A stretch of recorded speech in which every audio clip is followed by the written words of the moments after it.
రోజు ఇదే రోడ్లో వస్తున్నా కానీ ఈ విషయాలు మిస్ అయిన అర్థం కావట్లేదు. నా జర్నీ ఈరోజు డే నెంబర్ 29. నిన్నైతే నేను జిమ్కి వెళ్ళలేదు, ఎక్కదొబ్బాను.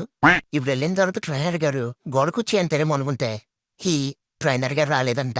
అబ్బా సాయిరాం, అందరూ ఏదో చేస్తున్నారు కదా అని చెప్పి నేను కూడా ఏదో చేద్దామని ఇదిగో మనం వర్కౌట్ కంటే ముందు చేసి ఉన్నాయి కదా వార్మప్లు అయితే స్టార్ట్ చేశాను.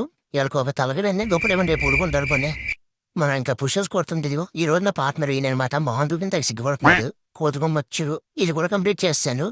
తర్వాత ఈ రోజు అయితే ఇంకెవరు లేరు కదా చెప్పడానికి, మనమే బ్యాక్ ఎక్సైజ్ చేద్దని చెప్పేసి ఇదొక వేరియేషను.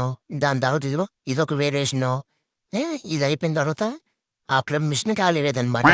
అందుకని చెప్పి ఇంకా కింద కూర్చుని ఈ మిషన్ మీద అయితే చేసి నేను టాప్ ఎవరు అవడం మనకి ట్రైనర్ లేనప్పుడు ఈరోజు అందుకని చెప్పి ఇంటికైతే స్టార్ట్ అయిపోయాను. నేను రోజు ఇదే రోడ్లో వస్తున్నా కానీ ఈ విషయాలు మిస్ అయిన అర్థం కావట్లేదు. లారీలో ఎల్ఫన్ సరిబంతి తీసుకొచ్చి ఇక్కడ చూసారా తెల్లపారం వేసారు. దాని పరిస్థితి ఏంటో. ఈ రోజుకి ఇంతే, మళ్ళీ రేపు కలుసుకుందాం. బాయ్.